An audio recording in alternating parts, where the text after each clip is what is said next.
참 좋으신 예수 그리스도의 은혜가 2025년 복길 교회의 가족들과 함께 하신 줄 믿습니다. 이제 곧 맞이할 2026년에도 주님의 은혜를 충만히 받아 누리는 복길 교회 교우님들 다 되시기를 바랍니다. 우리는 한 해를 보내고 새로운 한 해를 앞두고 있습니다. 이 시간 자연스럽게 지난 시간을 돌아보지 않을 수 없습니다. 지난 2025년을 돌아보면 우리의 신앙이 언제나 바른 것만은 아니었던 것 같습니다. 언제나 충실했던 것만도 아닌 것 같습니다.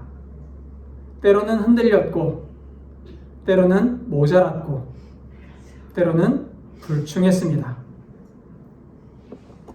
하나님의 부르심 앞에서 귀를 막았던 순간도 있었고, 하나님의 뜻보다는 내 삶의 형편과 욕심을 더 앞세웠던 때도 있었습니다. 그렇다면 여기에서 질문하지 않을 수 없습니다. 이렇게 반복해서 하나님을 떠나고 돌아서고 외면했던 우리를 하나님은 어떻게 대하실까 하는 겁니다. 하나님은 우리를 버리실까요? 아니면 끊임없이 하나님을 버리고 떠나고 외면한 우리를 하나님께서 포기하실까요? 더 이상 우리를 부르지 않은 건 아닐까 하는 걱정을 사람들은 하게 됩니다. 오늘 우리가 읽은 호세아서 11장은 바로 이 질문에 대한 하나님의 대답을 들려줍니다. 오늘 읽은 호세아 11장은 하나님과 이스라엘의 관계를 주인과 종이 아니라 아버지와 아들의 관계로 설명하고 있습니다. 호세아서는 우리에게 분명히 이야기합니다. 하나님은 자기 백성을 결코 버리시는 분이 아니라고 말입니다. 심지어 하나님을 등진 자녀조차 포기하지 못하시는 분이 우리 하나님이시라고 호세아서는 이야기합니다. 오늘 말씀을 통해 하나님을 떠난 백성까지도 사랑하시는 은혜를 생각해 볼 수 있기를 바랍니다. 1절입니다. 이스라엘이 어렸을 때에 내가 사랑하여 내 아들을 애굽에서 불러냈거늘. 하나님은 이스라엘을 향해서 내 아들이라고 부르십니다. 이 호칭은 하나님의 애끓는 사랑을 담은 표현입니다. 여러분은 여러분의 자녀들이 어렸을 때 그 어린 자녀를 돌보시면서 어떤 마음이셨습니까? 자녀들이 아프면 내가 대신 아팠으면 이라고 생각하지 않으셨습니까? 자녀들이 다치기라도 하면 내 심장이 칼로 베인 것처럼 아프지 않으셨습니까? 하나님의 마음이 이런 마음이었습니다. 이스라엘을 자녀로 부르셨고 그들이 고통받았던 애굽의 종살이에서 애끓는 심정으로 하나님은 이스라엘을 해방시켜 주셨습니다. 이 은혜는 이스라엘이 하나님의 자녀가 될 자격이 있어서가 아니었습니다. 부모님들은 자녀들이 사랑받을 자격이 있어서 또는 사랑받을 특별한 능력이 있어서 사랑하는 것이 아니지요. 그저 내 아들이니까, 내 딸이니까 사랑하는 거예요. 마찬가지로 이스라엘은 자격이 없고 능력이 없음에도 불구하고 하나님의 선택을 받았습니다. 그저 하나님께서 이스라엘을 사랑하시기 때문에, 하나님께서 이스라엘을 사랑하시기 때문에 부르셨고 또 해방시키셨고 이스라엘을 돌보셨습니다. 마찬가지로 하나님께서는 여러분을 사랑하시기 때문에 여러분을 부르셨고 여러분을 돌보아주고 계십니다. 그러나 이러한 사랑에도 불구하고 이스라엘은 하나님의 마음을 외면합니다. 2절입니다. 선지자들이 그들을 부를수록 그들은 점점 멀리하고 바알들에게 제사하며 아로새긴 우상 앞에서 분향하였느니라. 하나님께서 선지자를 통해 이스라엘을 계속해서 부르십니다. 나에게 오라. 나의 품으로 오라. 하나님의 품으로 돌아오라. 생명을 주시는 하나님의 품으로 오라고 부르고 또 부르시는 겁니다. 그러나 이스라엘은 줄기차게 하나님을 떠나갑니다. 하나님의 부르심을 외면했던 겁니다. 이스라엘은 우상에게 제사했고 우상에게 분향했습니다. 본문에서 제사 드린다라고 번역된 이스라엘 말은 자바흐라고 합니다. 또 분향한다라고 번역된 이스라엘 말은 까딸이라고 합니다. 이 두 단어는 극히 드문 몇 개의 경우를 제외하고는 우상에게 드려지는 합당하지 않은 제사를 가리킬 때 사용되는 단어였습니다. 그리고 또 이 단어는 산당에서 제사를 드릴 때에도 이 단어들이 사용되었습니다. 무슨 말이냐면 이 단어가 사용된 것은 우상에게 행하는 제사만을 하나님께서 비판하신 것이 아니라는 거예요. 이 단어는 하나님을 섬긴다고 하면서 하나님의 뜻에 순종하지 않는 일, 하나님께 제사한다고 하면서 세상의 욕심만을 채워달라고 하나님 앞에 무릎 꿇었던 일, 불안을 잠재울 목적으로 분향하는 일을 모두 포함하고 있는 단어라는 겁니다. 하나님은 끊임없이 이스라엘을 부르십니다. 하나님은 끊임없이 우리를 부르십니다. 하나님께 돌아오라고, 하나님의 백성으로 살라고 부르십니다. 그러나 이스라엘은, 아니 우리는 계속해서 하나님의 뜻을 거부하고 세상의 욕심, 개인의 만족만을 쫓으려 하고 있다는 겁니다. 계속해서 3절도 읽어볼까요? 그러나 내가 에브라임에게 걸음을 가르치고 내 팔로 안았음에도 내가 그들을 고치는 줄을 그들은 알지 못하였도다. 하나님이 걸음을 가르치셨다라는 말은 아무것도 못하는 어린아이를 그 겨드랑이를 잡고 직접 발을 떼게 하듯이 인생의 걸음마를 가르치셨다라는 거예요. 여러분들이 어린 자녀를 걸음마 가르칠 때 어떻게 하셨습니까? 그냥 일어나! 일어나! 라고 호통을 치셨나요? 그러지 않았지요. 아이를 잡고 아이를 일으켜 세워서 발이 땅에 닿도록 하고 한 걸음 한 걸음 떼는 것을 보면서 즐거워하고 좋아하셨습니다. 하나님도 그렇게 이스라엘을 가르치셨다는 거예요. 하나님도 우리에게 그렇게 우리의 인생의 길을 가르쳐 주셨다는 겁니다. 하나님은 아무것도 할 수 없던 이스라엘이 성장할 수 있도록 가르치셨습니다. 그러나 이스라엘은 하나님께서 나를 가르치셨음을 알지 못했습니다. 오히려 하나님께서 가르치시는 길과는 반대의 길로 걸어가려 했고 하나님의 가르침을 외면하려고만 했습니다. 하나님은 우리에게 우리 인생의 길을 가르쳐 주셨습니다. 어디로 가야 하는지, 무엇을 해야 하는지, 또 누구를 믿어야 하는지를 가르쳐 주셨습니다. 그리고 그 가르침은 하나님께서 예배와 더불어 우리가 하나님의 백성으로 성장하기를 원하셨던 겁니다. 하나님은 이 땅에서 우리에게 필요한 것을 채워주시고 더불어서 우리가 하나님의 자녀, 하늘 백성으로 성숙하기를 원하고 계십니다. 그럼에도 우리는 하나님의 자녀로 성숙하는 일에는 관심을 갖지 않습니다. 하나님께서 세상의 필요를 채워주시기만 기대하고 세상의 것을 부어달라고 나를 편하게 해달라고 칭얼대고만 있는 것은 아닌지 우리 자신의 모습을 돌아보시기 바랍니다. 4절도 읽겠습니다. 내가 사람의 줄, 곧 사랑의 줄로 그들을 이끌었고 그들에게 대하여 그 목에서 멍에를 벗기는 자 같이 되었으며 그들 앞에 먹을 것을 두었노라. 사람의 줄, 곧 사랑의 줄로 이끌었다라는 말은 하나님께서 이스라엘을 올바른 방향으로 인도하시기 위해 줄로 이스라엘을 속박하셨다라는 말입니다.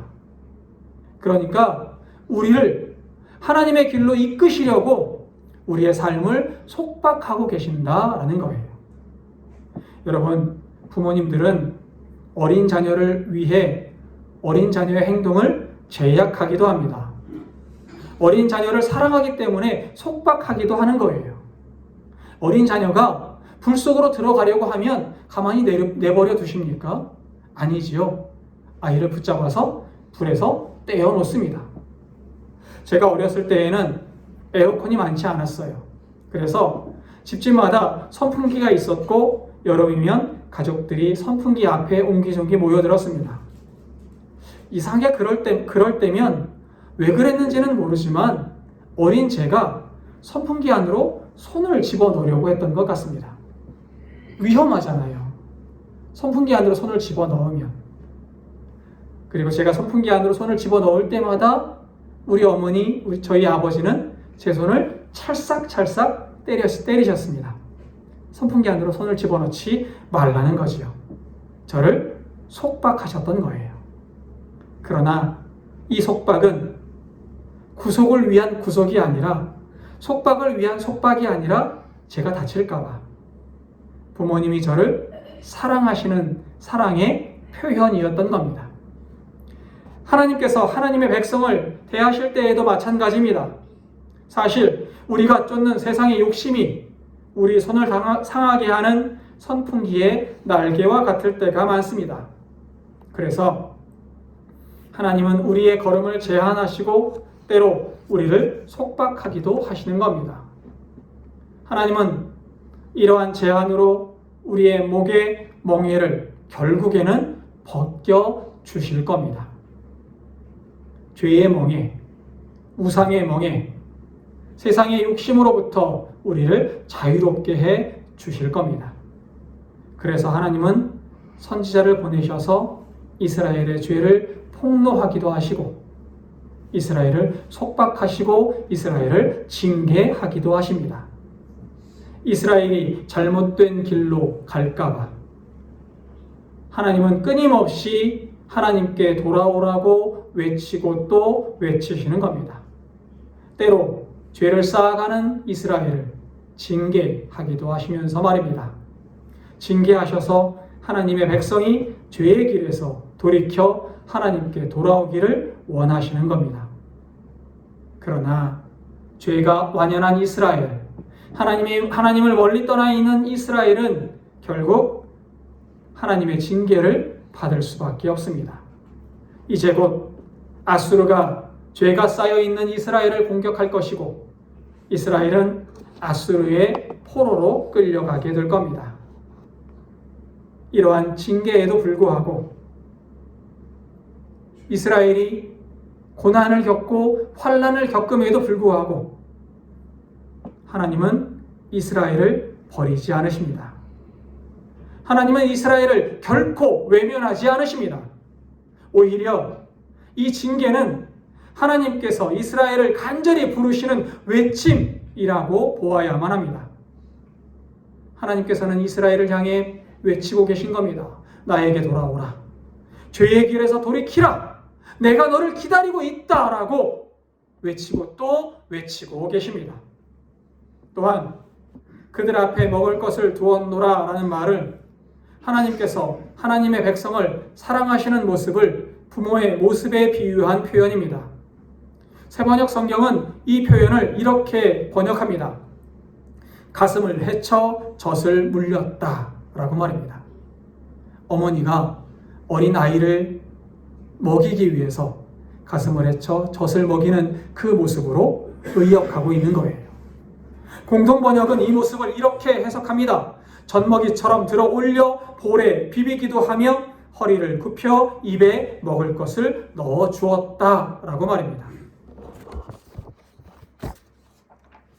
이 말은 아버지가 어린아이를 번쩍 들어 올려서 그 어여쁜 아이의 볼을 내 볼에 사랑스러운 마음으로 비비고 있는 모습을 형상화하고 있습니다. 그리고 그 아이가 배고플까봐 먹을 것을 떠서 아이의 입에 먹여주고 있는 거예요. 이 두 표현은 모두 하나님께서 이스라엘을 어린아이 대하듯 사랑하신다라는 의미를 담고 있습니다. 하나님은 때로 우리에게 어려움도 주시고 환난을 허락하기도 하십니다. 그러나 하나님은 하나님의 백성을 어린아이 대하듯 사랑하고 계신 겁니다.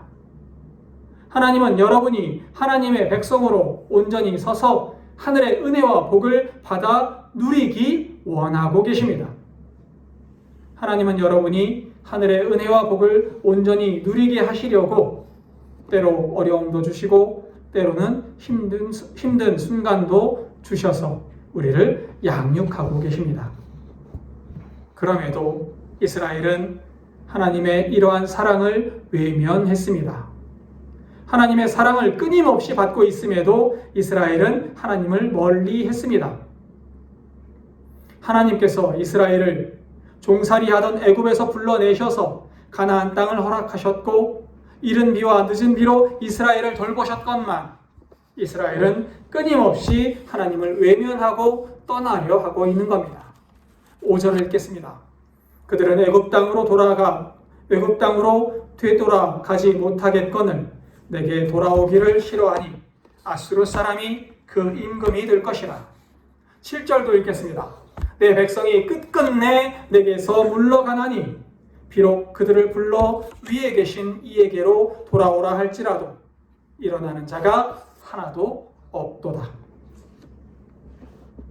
이스라엘은 하나님의 부르심을 외면합니다. 하나님을 떠나 애굽으로, 하나님을 떠나 세상으로, 하나님을 떠나 죄의 길로 가려고 끊임없이 시도하고 있는 겁니다. 그래서 하나님은 이스라엘을 징계하실 수밖에 없습니다. 이스라엘을 징계하셔서 다시 하나님께 돌아오라고 부르고 계신 겁니다. 그럼에도 이스라엘은 끝끝내 하나님의 부르심을 외면했습니다. 그래서 하나님의 백성을 사랑하시는 하나님께서 이스라엘을 위해 고민하고 계십니다. 우리를 사랑하시는 하나님께서 우리를 위해 고민하고 계신 거예요. 왜요? 우리를 사랑하시기 때문에. 이스라엘을 사랑하시기 때문에 하나님의 백성이 망해 없어지도록 내버려 둘 수 없기 때문에 하나님은 고민하고 또 고민하고 계신 겁니다. 오늘 말씀 8절입니다. 에브라임이여 내가 어찌 너를 놓겠느냐, 이스라엘이여 내가 어찌 너를 버리겠느냐, 내가 어찌 너를 아드마같이 놓겠느냐, 어찌 너를 스보임같이 두겠느냐. 내 마음이 내 속에서 돌이키어 나의 긍휼이 온전히 불붙듯 하도다. 부모가 아이를 가슴에 안고 울부짖듯이 하나님은 이스라엘을 마음에 품고 외치십니다. 내가 어찌 너를 놓겠느냐, 내가 어찌 너를 버리겠느냐, 나는 못한다, 나는 너를 버릴 수 없다 라고 말씀하고 계신 겁니다. 8절에서 말하는 아드마와 스보임은 소돔과 고모라가 멸망할 때 함께 없어진 도시였습니다. 이름도 없고 알려지지도 않은 채 없어진 아드마와 스보임처럼 이스라엘이 없어지는 것을 하나님은 원치 않으신다는 거예요. 그리고 뒤이어 이렇게 말씀하십니다. 내 마음이 내 속에서 돌이키어 나의 긍휼이 온전히 불붙듯 하도다. 세상의 공의로는 죄악에 빠져 하나님께 돌아오지 않는 이스라엘을 완전히 망하게 하는 것이 마땅합니다. 세상의 정의로는 죄에 빠져 있는 이스라엘을 징계하셔서 없애버리시는 것이 당연합니다. 그러나 하나님은 이스라엘을 너무 사랑하십니다. 하나님은 여러분과 저를 너무너무 사랑하십니다. 그래서 하나님은 우리를 망하도록 뒤엎어내는 대신 하나님의 마음을 뒤엎으셨던 거예요. 우리를 망하도록 뒤엎는 대신에 하나님의 마음을 뒤엎으셔서 우리에게 심판 대신 하나님의 긍휼을 부어 주신 겁니다. 하나님의 공의는 심판을 요구하지만 하나님의 사랑은 자기 마음을 찢어 우리에게 긍휼을 선택하셨던 거죠. 9절도 읽겠습니다. 내가 나의 맹렬한 진노를 나타내지 아니하며 내가 다시는 에브라임을 멸하지 아니하리니 이는 내가 하나님이요 사람이 아님이라. 네 가운데에 있는 거룩한 이니 진노함으로 내게 임하지 아니하리라. 하나님은 이스라엘을 향한 진노를 거두시겠다고 말씀하십니다. 이스라엘의 죄에도 불구하고 이스라엘의 자격 없음에도 불구하고 우리의 죄악과 우리의 자격 없음에도 불구하고 하나님은 우리를 이스라엘을 완전히 없애지 않겠다고 말씀하고 계십니다. 그리고 이어서 말씀하십니다. 내가 하나님이요 사람이 아님이라. 네 가운데에 있는 거룩한 이니 진노함으로 내게 임하지 아니하리라. 거룩하다라고 번역된 이스라엘 말은 카도시라고 합니다. 여러 번 설명을 드렸지요. 이 말은 거룩하다라고 번역되지만 기본적인 의미는 구분하여 나눈다라는 뜻을 가지고 있어요. 이것과 이것이 다르다는 거지요. 이 구분하여 나누는 카도시가 하나님께 적용이 되면 피조물인 사람과 비교할 수 없이 다른 존재, 다른 분이다 라는 의미를 강조하고 있는 겁니다. 여러분, 사람은 죽을 수밖에 없습니다. 그러나 하나님은 영원하십니다. 사람은 죄에 빠진 죄인들입니다. 그러나 하나님은 죄로부터 완전하게 깨끗하신 존재입니다. 사람은 제한적인 능력을 가지고 있지만 하나님은 무한한 권능의 하나님이십니다.